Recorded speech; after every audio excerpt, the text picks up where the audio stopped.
So you want to know how to book loads for your car carrier trailer, whether it's CDL or non-CDL. Stick around and find out.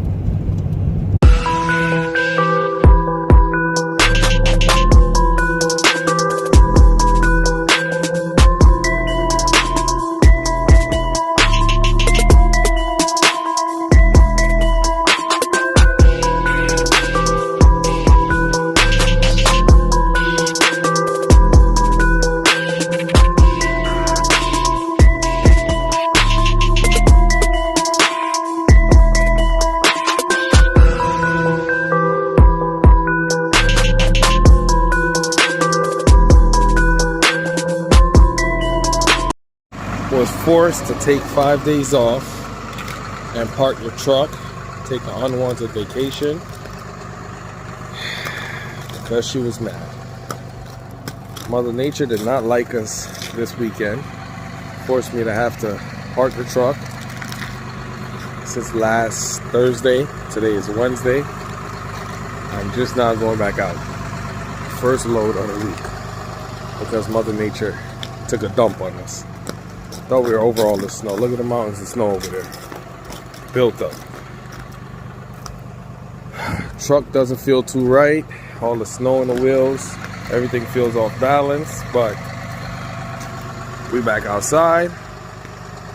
Time to grind. Let's get to it. Let's get this money. Gotta stay safe out there.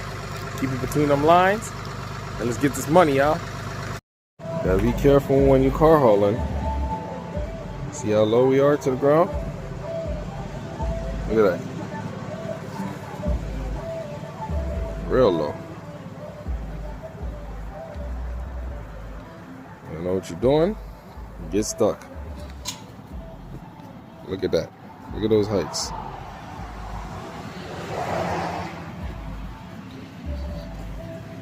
Tightly.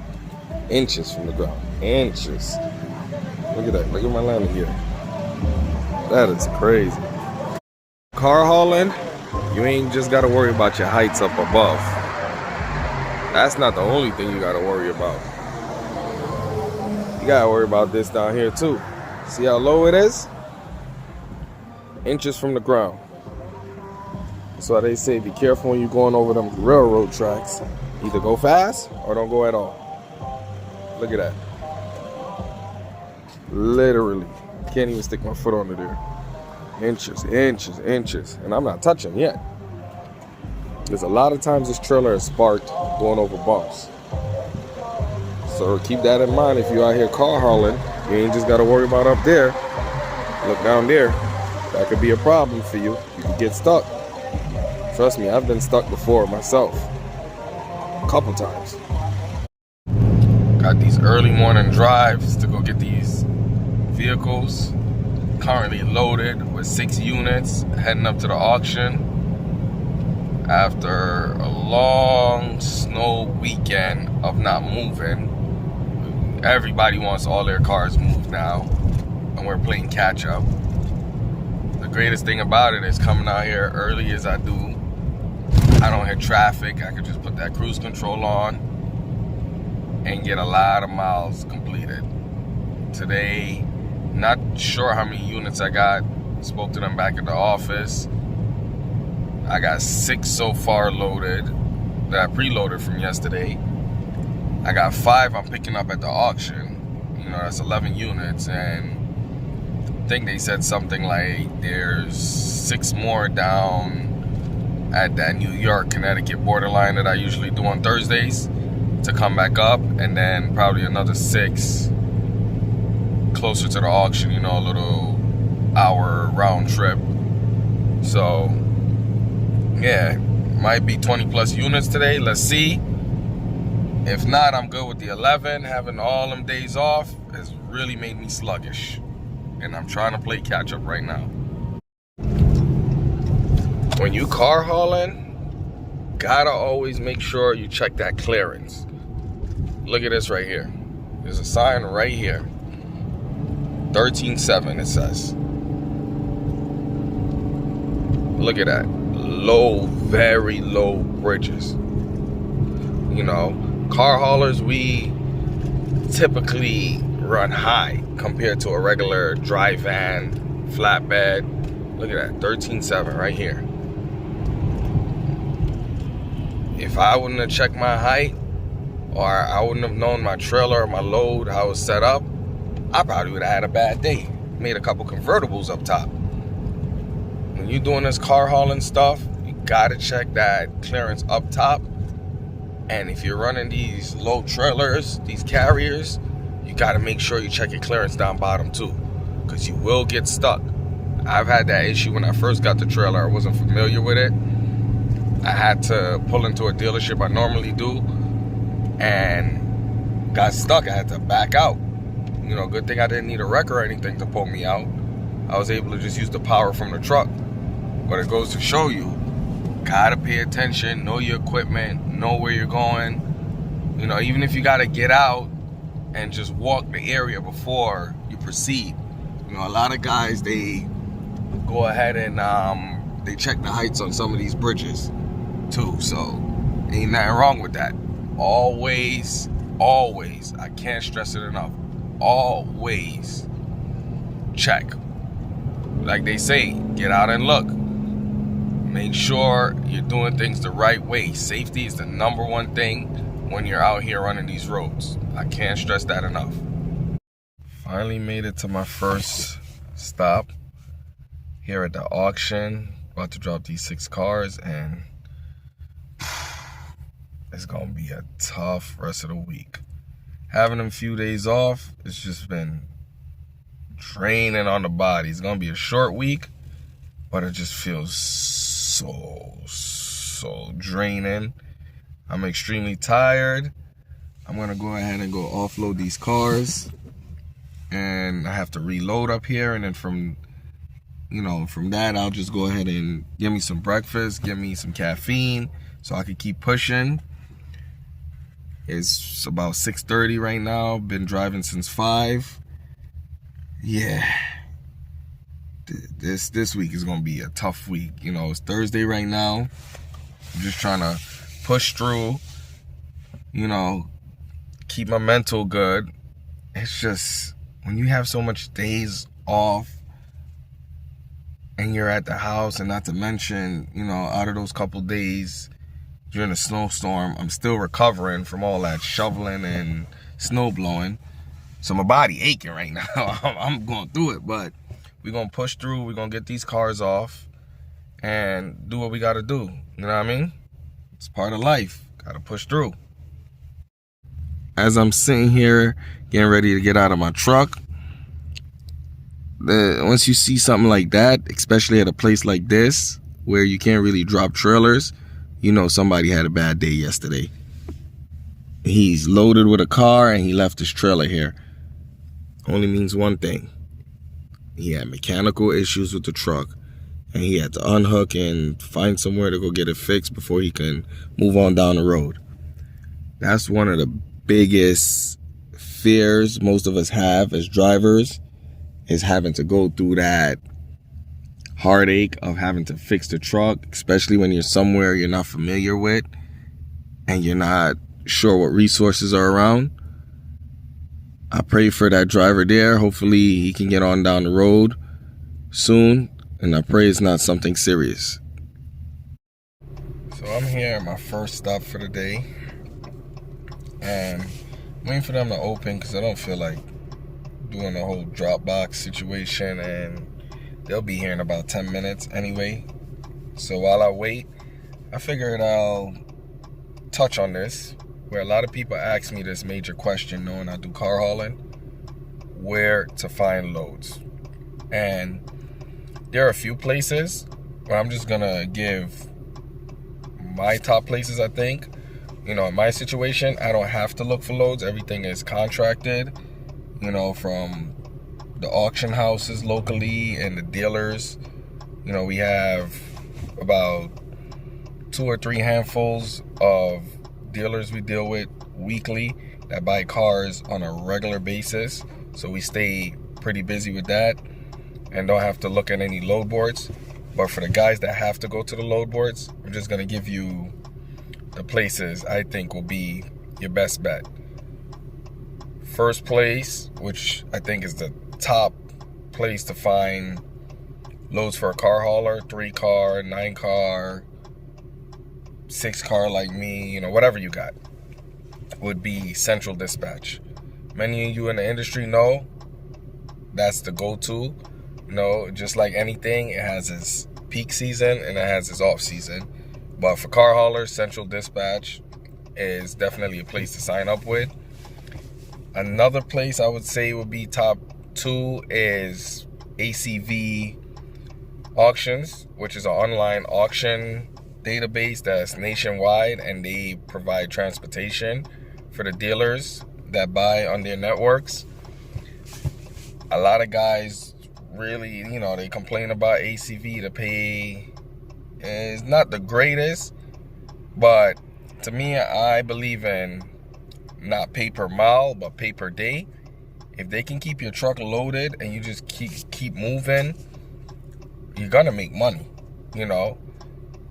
My idea is, it's not about the quality.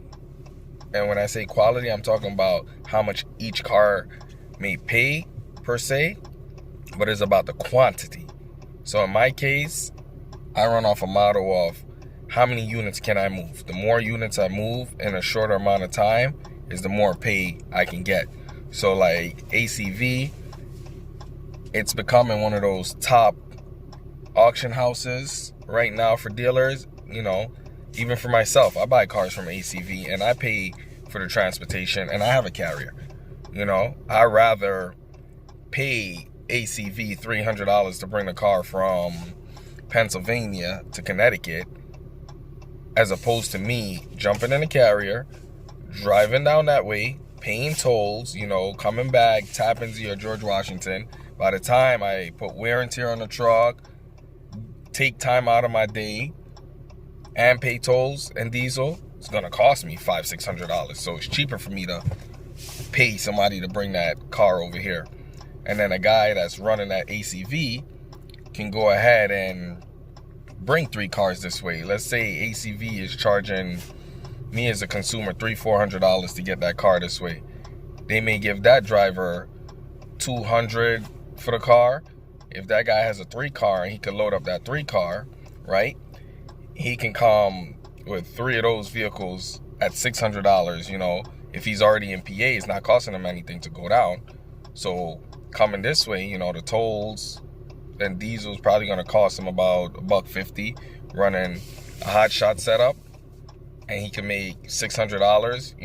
Let's say $150 from $600, you can walk away with $450, and you could do those 3 cars in one day.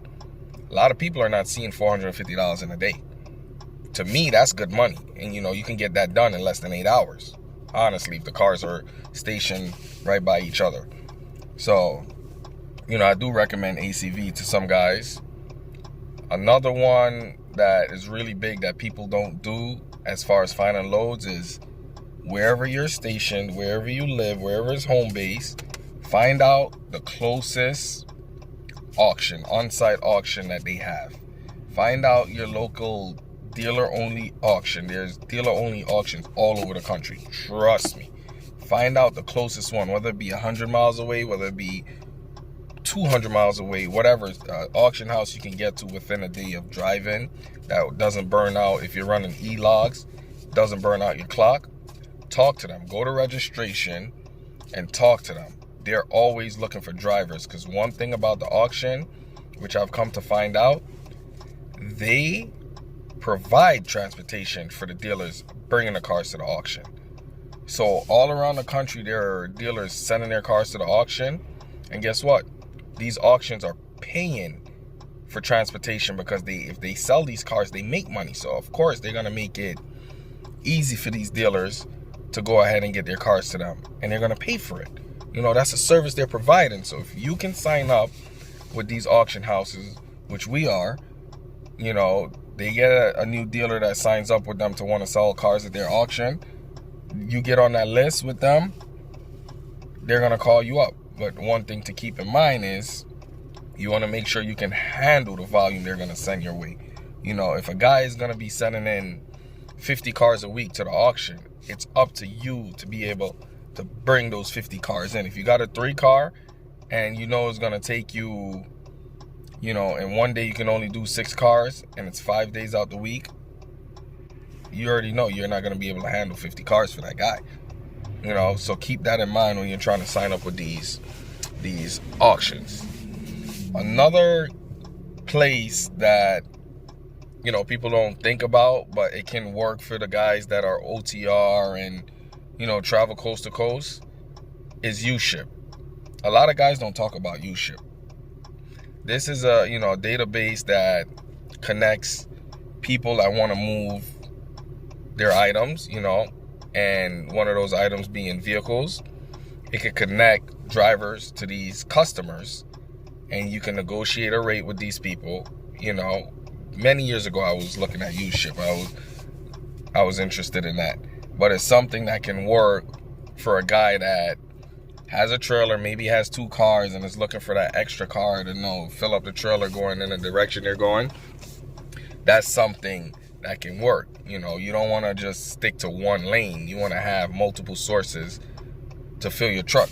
Because the problem a lot of people are having is they're only signed up with maybe Central Dispatch, and it's slow and ain't no work coming in. You want to be able to have your feet in as many area as possible that people think about you. You know what I mean? My belief is make some money as opposed to no money whenever it's slow. So if you want to just keep moving and getting to the next load, do what you got to do. And the final place I want to tell all my transporters out there to find cars, believe it or not, go to your little local mom and pops places. Go over there to that small dealership, that small car lot that got about 20, 30 cars on it. Trust me, that guy's looking for a transporter that's not going to break their pockets. They're looking for a transporter that's going to be able to pick up 1 or 2 cars for them. Larger dealers are getting 9-car loads. They're getting 9 cars 2-3 times a day because they have 50 to 100 cars. They got a lot of cars. Those big dealers, those new car dealers. But go find you a used car dealer that's like a mom and pop spot, very small location. Go in there, talk to them, and just let them know, hey, listen, when you buy a car in the auction, I can do it for you. I can go pick it up for you. I could go inside the auction. I could pull it. I could pick it up for you for this price. Those guys will keep you loaded so much you would not have to get on Central Dispatch, because the mom and pop spots, they're buying their cars from auctions. What do you think? They're not doing trade-ins. A lot of those places are not accepting trade-ins. They don't want junks on their lot. They're not working with tons and tons of money like some of these new car dealers that are getting these big floor plans. A lot of these mom and pop spots are using their own money out of their pockets to fund their inventory. So of course they're gonna, bid on cars on the auction, and they may be buying 3, 4, 5, maybe even 10 cars a week. Some weeks they may not buy no cars, but it could be that 10 cars could be the difference between you having a profitable month or a loss that month. If you could get a small dealership that say, hey, listen, I buy 10 cars a month. I'm gonna need you to do these 10 cars at, let's say, $200 a car. That's $2,000 you could make for the month right there, guaranteed. And then you run your Central Dispatch, you run U-Ship once in a while, the auction house gets you going. You can pad up your pockets. You can make 10, 20 grand for the month if you just situate your business right and know where your loads are coming from. And there are brokers out there. I'm not a big fan of brokers because they try to eat a lot of the money up for themselves. These are guys sitting behind a computer screen just putting plays together and basically middlemaning things and making a lot of money, right? But there are brokers that can keep you loaded. If you're cool with splitting a pie with another guy, there are brokers that will work with the big dealerships. Like, for instance, out here, I try to approach a Honda dealership and they basically shut me down, saying they just deal with brokers because they want nothing to do with the transportation aspect. It's just too much involved with the logistics. So brokers can really keep you loaded. If you can find a good broker and build a great relationship with that broker, they'll keep you loaded. For instance, I believe the company out here are in this area, like the tri-state area is RPM, and they have a lot of dealerships that they deal with, from the New York area, Long Island, Westchester County, Stanford, all that. They have a lot of dealerships that's in their network that, a buddy of mine, he was moving 30, 40 cars a week with them, with a 3-car. He'll go down, pick up 3, come back. The only difference is a lot of the times the 3 ain't in the same spot. Maybe 2 here, 1 there, maybe 1 at 3 different locations. But it was working for him. He was making $5,000-$6,000 a week just doing that. So that's something. Let me just mute that phone call coming in. But that's something you guys should look into. If you're looking to get loads, is network. Get out there. Talk to these dealers. Talk to other transporters, see what they got going on. The greatest way to gain information is networking, in my opinion. A lot of the information I have is because I'm a sociable person. I see a guy doing something, I ask questions. I have no pride, I have no ego. I come off very respectful. If a guy doesn't want to talk, I can understand it. A guy may not want to talk, but just go out there, talk to a guy, talk to the next driver, find out how you can, build your business and, do what you got to do. It's a lot of money out in these streets. It's enough for all of us to get a piece. It's enough for everybody to eat comfortably. And my motto is, being on the road with rolling liabilities, you may not get rich, but you can live a very comfortable life. You can make well over the average American working in the transportation industry. You just got to do it the right way. You got to maintain that money. You got to maintain those connections. Let's get to it. Let's not BS around. Let's all focus and get it.